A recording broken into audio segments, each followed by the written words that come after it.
Hello दोस्तों, कैसे हैं आप सब। आई होप कि आप लोग बहुत अच्छे होंगे और अच्छे से स्टडी यानी कि पढ़ाई कर रहे होंगे। उम्मीद है कि आप सब बहुत अच्छे से पढ़ाई कर रहे होंगे और इस क्लास में जुड़ गए होंगे। ठीक है, तो दोस्तों हम पढ़ रहे थे बिहार बोर्ड का फिजिक्स। क्लास 9th का बिहार बोर्ड का हम फिजिक्स पढ़ रहे थे, ये वाला फिजिक्स। ठीक है, ये वाला फिजिक्स जो है हम पढ़ रहे थे, क्लास 9th का बिहार बोर्ड का फिजिक्स। तो क्लास 9th का जो बिहार बोर्ड का जो फिजिक्स जो है, इसमें हम चैप्टर नंबर 3 को पढ़ रहे थे। क्या कर रहे थे? चैप्टर नंबर 3 को पढ़ रहे थे। और आज ये लेक्चर नंबर 4 है। कितना है? ये लेक्चर नंबर आज 4 है।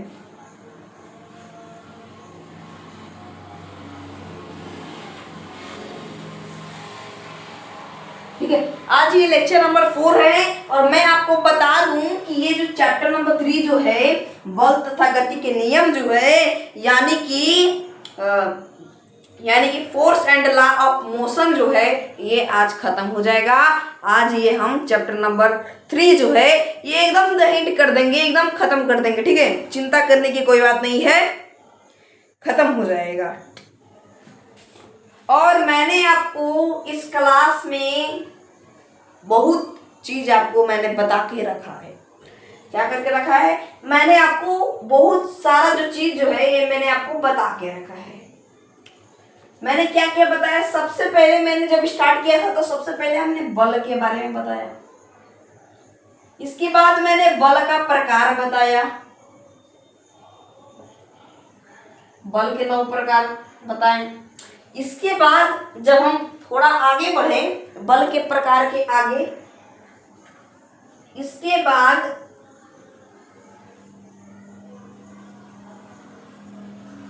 ठीक है, इसके बाद हमने जाना था गैलीलियो गैलीली के बारे में। किसके बारे में?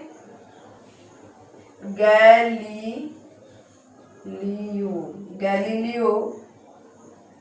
गैलीली मैंने बताया। गैलीलियो गैलीली के बारे में पूरा इसका बताया। गैलीलियो गैलीली का प्रयोग बताया।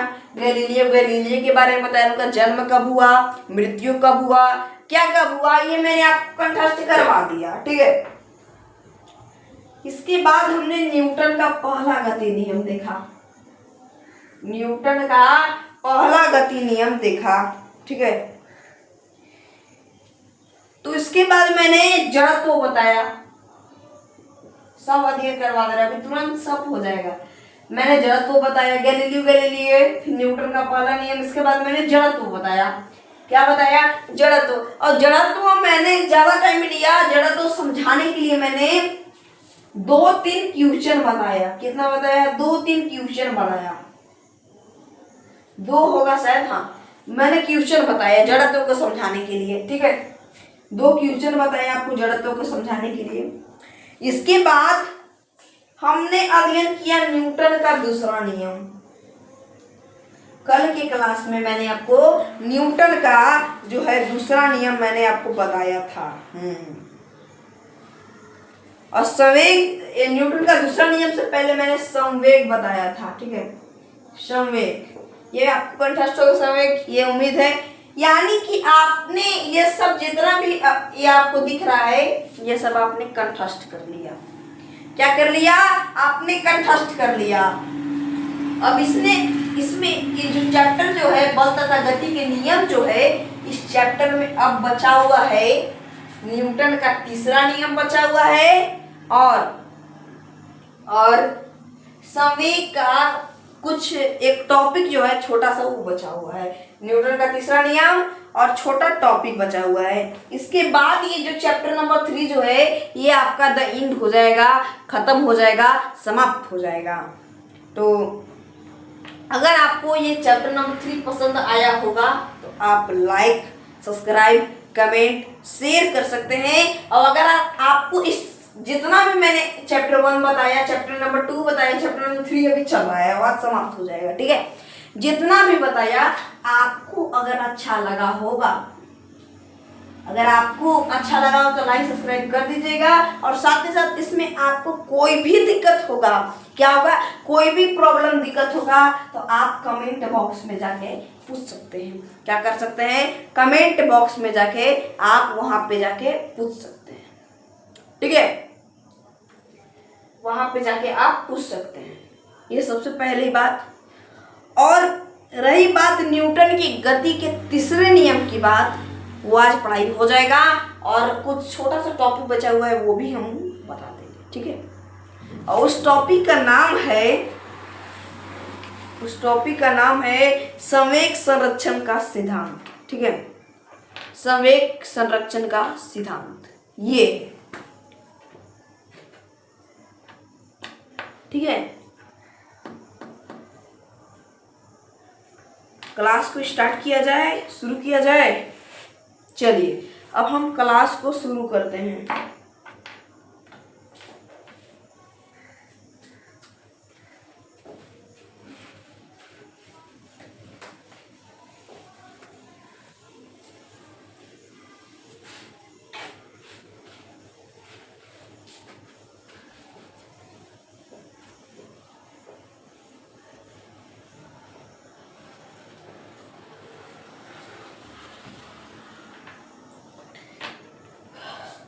तो न्यूटन के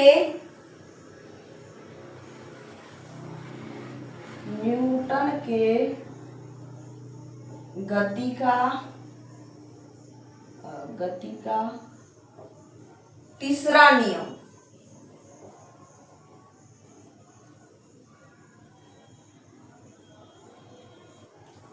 न्यूटन के गति का तीसरा नियम। सबसे पहले कुछ आपको एग्जाम्पल के बारे में बताते हैं। देखिए यहाँ पे आपको बंदूक शो कर रहा होगा, इतना दूर में आपको बंदूक शो कर रहा होगा, कर रहा है ना शो बंदूक, हाँ स्क्रीन पे दिख रहा होगा आपको बंदूक।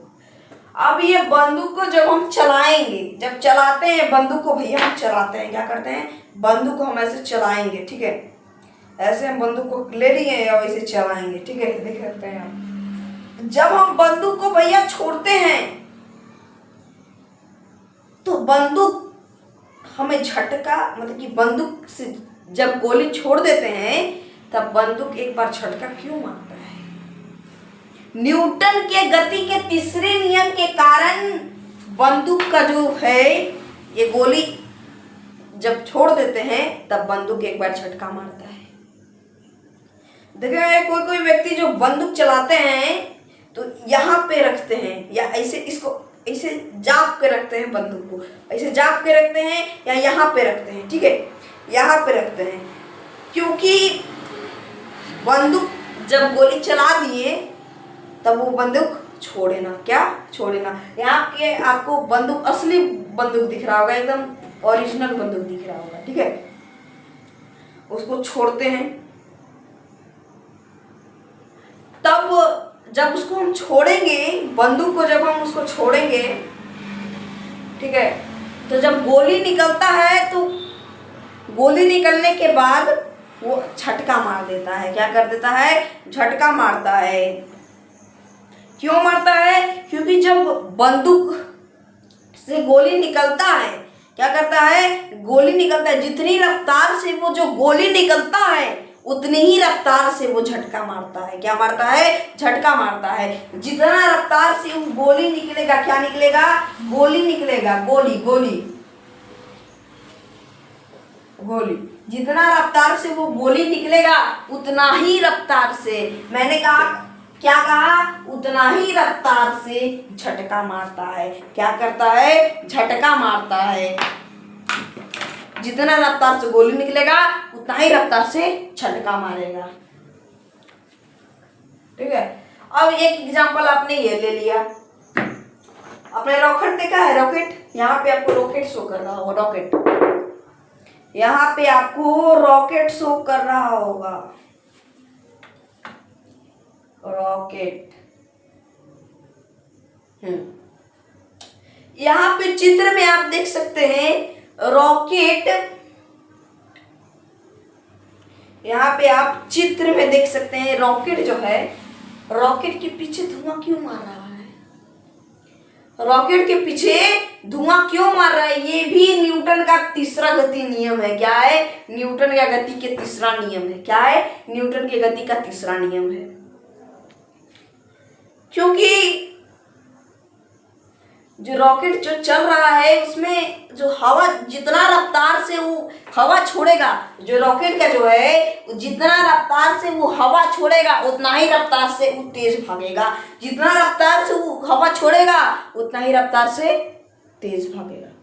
क्या भागेगा? तेज भागेगा। क्या करेगा? तेज भागेगा। तो यही तो है न्यूटन के गति का तीसरा नियम। कहने का मतलब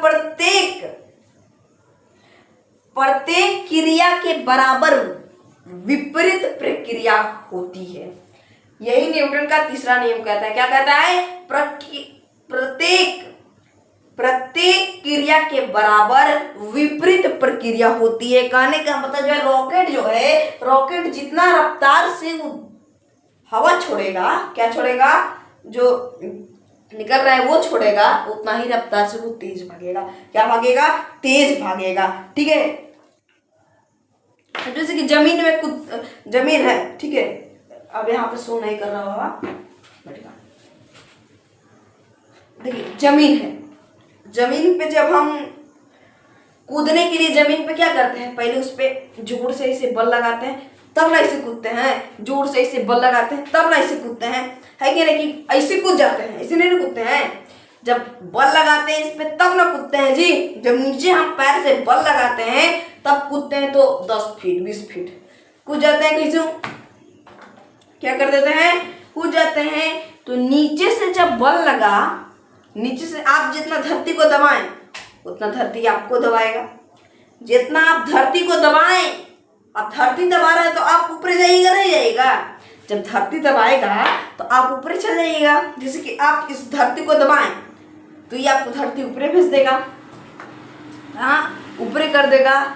तो यही जितना आप दम लगाए होंगे उतना ही दम से आप ऊपर जाइएगा। ठीक है। आपने क्या कर लिया? बात समझ लिया। तो चलिए हम इसका परिभाषा लिख देते हैं। लिखेंगे प्रत्येक क्रिया के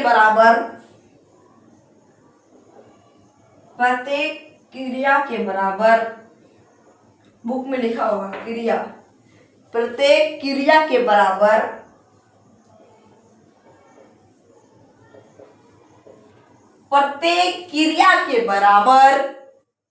विपरीत प्रक्रिया होती है। क्या होती है? विपरीत प्रक्रिया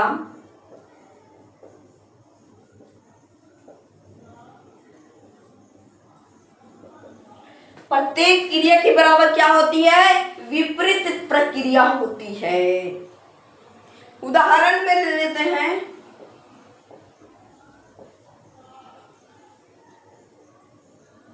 उदाहरण में देखिए, उदाहरण में लेते हैं व्यक्ति का टहलना।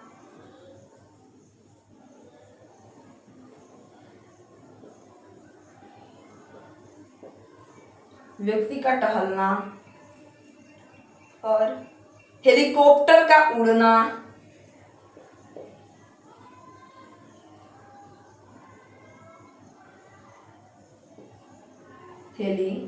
हेलीकॉप्टर सही है।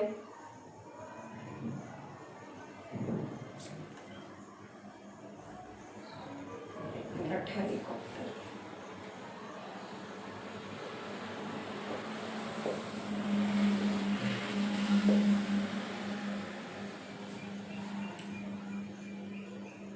हेलीकॉप्टर, कॉप्टर का उड़ना, हेलीकॉप्टर का क्या करना? उड़ना।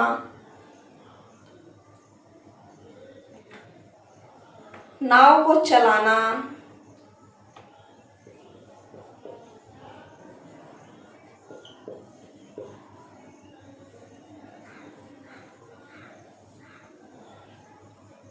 ठीक है, नाव को चलाना,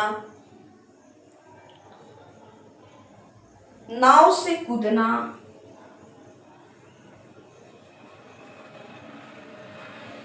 ये सब जितना लिखवा रहे हैं सब ये न्यूटन का तीसरा नियम, न्यूटन की गति का तीसरा नियम। ठीक है, 15 मिनट का वीडियो हो चुका है। बंदूक से गोली निकलने पर बंदूक से गोली निकलने, हाँ, बंदूक से गोली निकलने पर बंदूक का झटका देना। बंदूक से गोली निकलने पर बंदूक का झटका देना। बंदूक से गोली निकलने पर बंदूक का झटका देना। क्या करना भैया? बंदूक का झटका देना। ठीक है, बंदूक का क्या करना? झटका देना। रॉकेट का गति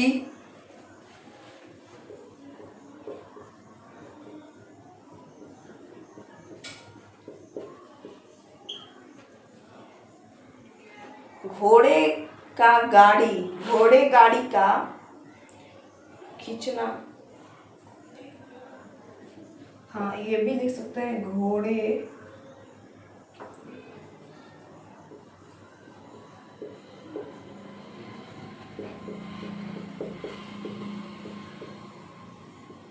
ये भी लिख सकते हैं, घोड़े का गाड़ी खींचना। घोड़ा गाड़ी खींचता है ना, उदाहरण में देख लीजिए, व्यक्ति का टहलना, ये भी न्यूटन की गति का तीसरा नियम है। हेलीकॉप्टर का उड़ना,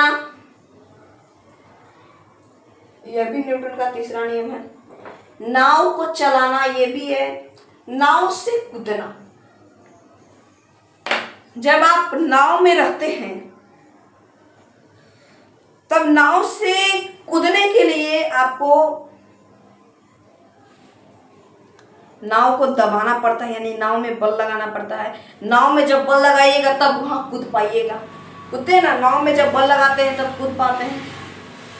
और जब नाव में बल, जितना तेजी से आप नाव में बल लगाइएगा, बल लगा के कूद जाते हैं, तब नाव देखते होंगे कि चल जाता होगा, पीछे चल जाता होगा। नाव पीछे चल जाता होगा। जब आप कूदते होंगे तो नाव पीछे चल जाता है। क्यों चलता है? क्योंकि जब नाव पे आप नाव से कूदते हैं, क्या करते हैं? नाव से जब कूदते हैं, जितना तेजी से आप कूदते हैं उतना ही तेजी से नाव पीछे चल जाता है। कहाँ चल जाता है? उतना ही तेजी से नाव पीछे की ओर चला जाता है। किधर चला जाता है? पीछे की ओर चला जाता है। अब देखिए, बंदूक से गोली निकलने पर बंदूक का झटका देना। अब ये ना बताएं, जब बंदूक से गोली निकालते हैं तब बंदूक झटका देता है। क्यों देता है ये मैंने आपको समझाया। जितना तेजी से गोली मारते हैं उतना ही तेजी से वो हमको झटका देता है। क्या करता है? झटका देता है। ठीक है, रॉकेट की गति ये भी मैंने बता दिया, जब जितना तेजी से हवा देगा उतना ही तेजी से ऊपर जाएगा। घोड़े का गाड़ी की गति, ये घोड़े का गाड़ी खींचना। घोड़ा जब गाड़ी खींचता है तो वो न्यूटन के गति के तीसरा नियम में आता है। ठीक है, ये आपने परफेक्ट न्यूटन का तीसरा गति नियम समझ लिए ना। न्यूटन के तीसरा गति नियम आप लोग समझ लिए तो लाइक दे दीजिएगा। ठीक है, चलिए आगे बढ़ते हैं, फटाफट आगे बढ़ते हैं। अब देखिए, अब है कि संवेग संरक्षण का सिद्धांत। क्या है? संवेग संरक्षण का सिद्धांत।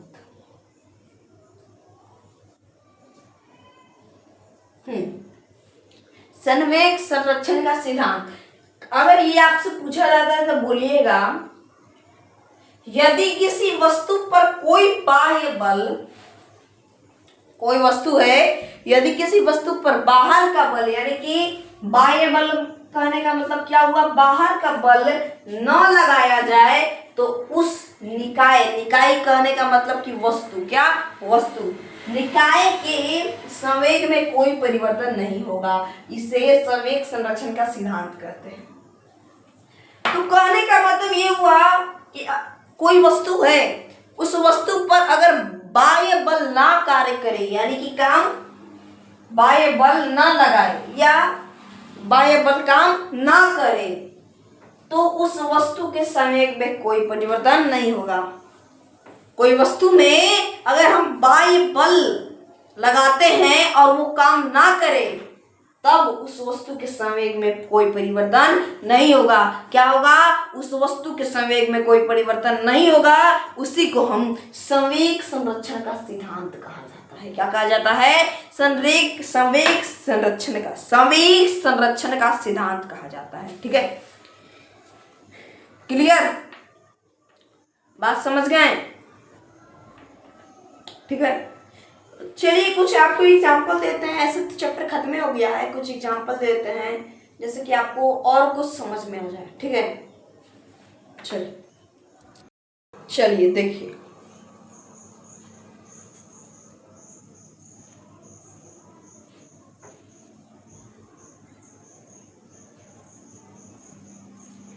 यहाँ छोटा में बना देते हैं। यहाँ रेखा है, ठीक है, यहाँ पे भी रेखा है, 3 को रेखा खींचिएगा।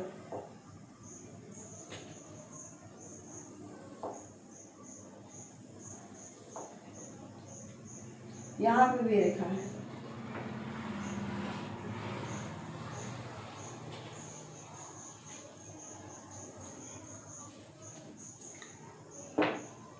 तीन रेखा है।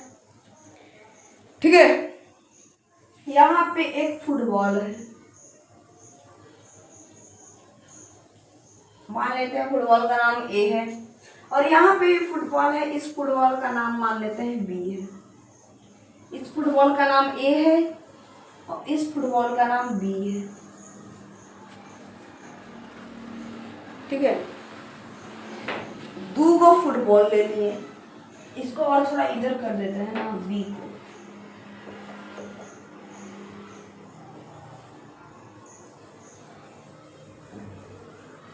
ठीक है, ए फुटबॉल है, बी फुटबॉल है। ठीक है, अब ई यहाँ गति करना स्टार्ट करता है, ई फुटबॉल गति करना स्टार्ट करता है और ये भी फुटबॉल गति करना स्टार्ट करता है। लेकिन ये फुटबॉल जो है, ये फुटबॉल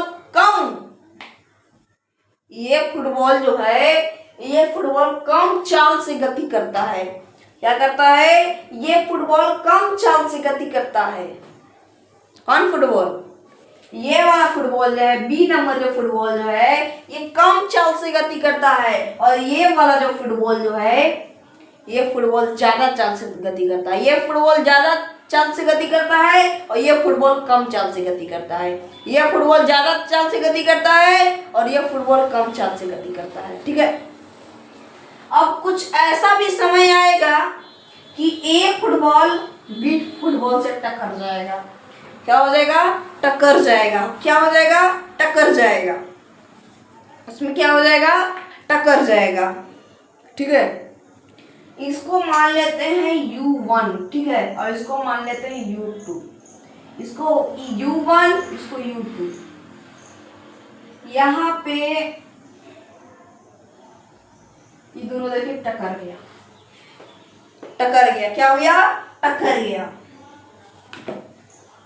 क्या हो गया? टक्कर गया। अब जब टकरा, तब बी फुटबॉल पता ना कहाँ चल गया, ए फुटबॉल कहाँ चल गया। जब दोनों फुटबॉल टकरेगा तो पता नहीं कहाँ जाएगा, उधर जाएगा कि इधर जाएगा, ये कोई पता नहीं है, तो टकरा गया। मान लीजिए बी फुटबॉल उधर चल गया, ए फुटबॉल इधर चल गया, तो यहाँ पे भी ए लिखते हैं, यहाँ पे भी लिखते हैं। ठीक है, पेन से लिख लेते हैं, ए लिखते हैं, बी लिखते हैं। ठीक है, टकरने के बाद क्या करने के बाद? टकरने के बाद क्या करने के बाद? इसको टकरने के बाद इसका नाम है V1 और इसका नाम है V2। इसका नाम है V1 और इसका नाम है V2। हमने नाम रख दिया भैया। क्या किया? हमने इसका नाम रख दिया। अब चलिए यहाँ पे हम लिखते हैं लिखते हैं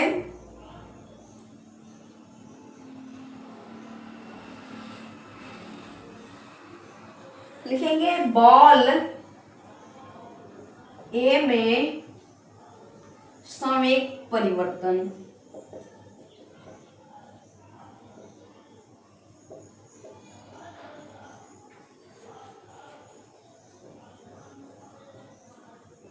बॉल ए में संवेग परिवर्तन, किसमें? बॉल ए में संवेग परिवर्तन।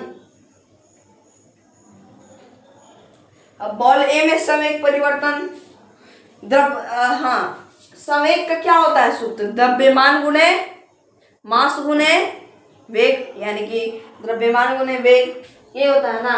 तो m1 यह लिख लेते हैं, क्या लिखते हैं? m1, वेलोसिटी कहते हैं वेग को। m1 क्या हुआ? m1 ये है अंतिम संवेग। ये क्या है? ये दोनों जो है अंतिम संवेग, ये लास्ट में दर्शाया गया, तो ये अंतिम संवेग हुआ और ये प्रारंभिक समय हुआ। तो अंतिम संवेग माइनस प्रारंभिक समय, ये आपने कहीं सुना है क्या? सुना है ना। तो अंतिम समय क्या हो गया? v1 पहले लेते हैं, तो v1 द्रव्यमान गुणे मास माइनस प्रारंभिक समय m1 माइनस u1, ठीक है, m1 माइनस u1। ये केवल a का है, तो a में तो यही आता है। अब देखिए, अब लिखेंगे बॉल b में संवेग परिवर्तन।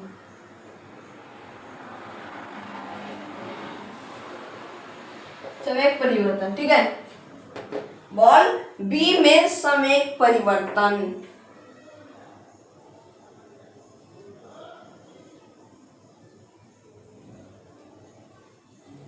बॉल बी में संवेग परिवर्तन, तो बॉल बी में मास v2 ले लेंगे यहां से अंतिम, माइनस क्या हो जाएगा? m2 u2, ठीक है, m2 इंटू u2, ये हो गया।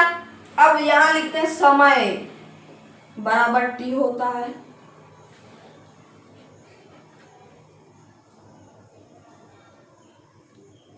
ठीक है।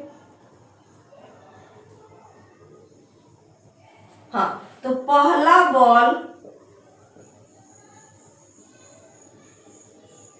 दूसरा बॉल पर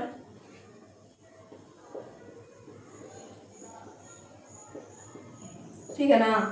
पहला बॉल जब दूसरा बॉल पर, जो पहला बॉल जो है दूसरा बॉल पर, पहला बॉल दूसरा बॉल पर, ठीक है, बल FAB, पहला बॉल दूसरा बॉल पर बल FAB लगाया। क्या किया? लगाया।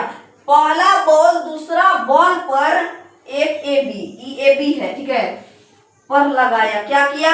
ये दोनों, पहला बॉल जो है ये दूसरा बॉल पर बल लगाया, यहाँ लिख दिए हैं FAB, ठीक है, बल लगाया। अब दूसरा बॉल,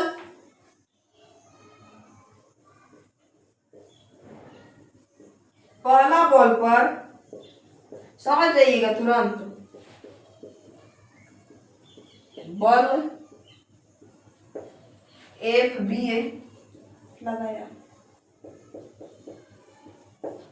पहला बॉल दूसरा बॉल, देखिए पहला बॉल जो है ये पहला बॉल ये जब टकरता है तो पहला बॉल दूसरा बॉल पर बल लगाया और दूसरा बॉल पहला बॉल पर लगाया, यानी कि पहला बॉल जब दूसरा बॉल पर लगाएगा तो AB, और जब दूसरा बॉल पहला बॉल पर लगाएगा तो BA। तो वही तो लिखे हैं, ये F बड़का है, ठीक है, F लगाया जाता है, ठीक है, F बल का क्या होता है? F, तो F लगा दिए, ठीक है, F ये बल है F, ठीक है।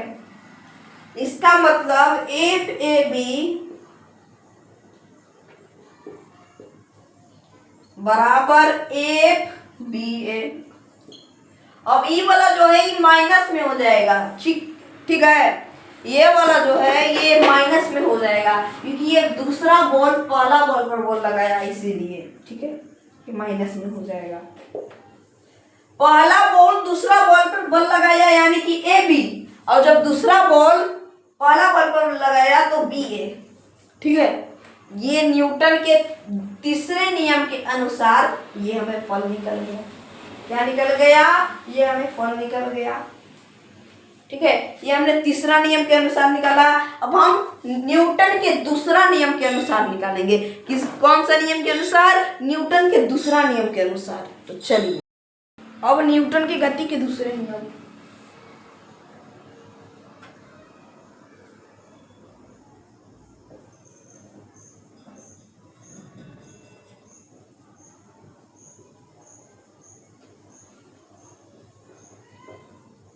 ठीक है, देखिएगा एफ ए बी बराबर क्या था?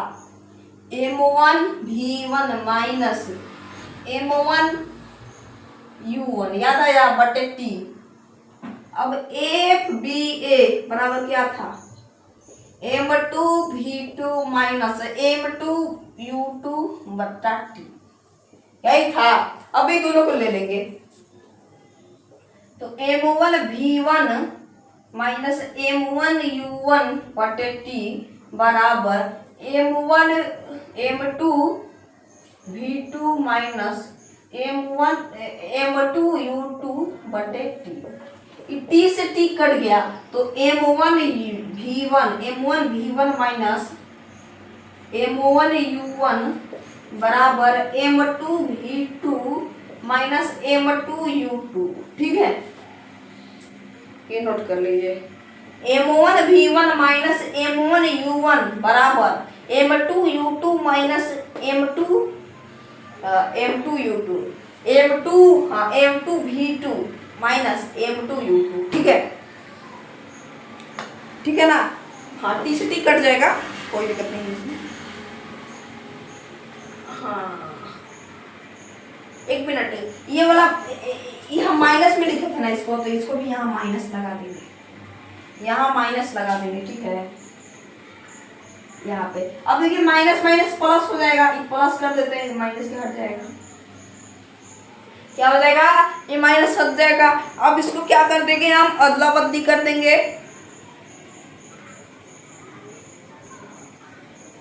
v1 v2 अलग, u1 u2 अलग, तो m1 v1 plus m1 m2 v2 बराबर m1 u1 plus m1 m2 u2। हाँ, सब एक में हो गया, v1 वाला एक में और u1 वाला एक में। ये हो गया आपका न्यूटन के दूसरा गति के नियम अनुसार। न्यूटन के दूसरा गति के नियम अनुसार हम दोनों नियम के गति के अनुसार निकाल दिए हैं। तो आज का वीडियो यहीं पे समाप्त करते हैं। उम्मीद है कि आपको ये वीडियो समझ में आया होगा, पसंद आया होगा। और अगर आपको पसंद नहीं आया तो आप कमेंट बॉक्स में जाकर पूछ सकते हैं। और इस चैनल को सब्सक्राइब करिए, लाइक करिए, कमेंट करिए और शेयर करना मत भूलिए, ठीक है। तो अगले चैनल में मिलते हैं, यानी कि अगले इसी चैनल में, इस चैनल के अगले वीडियो में मिलते हैं, इस चैनल के अगले वीडियो में मिलते हैं। और आज ये चैप्टर नंबर 3 जो है ये द इंड हो गया है। क्या हो गया है? The end. एकदम चैप्टर नंबर 3 मैंने समाप्त कर दिया।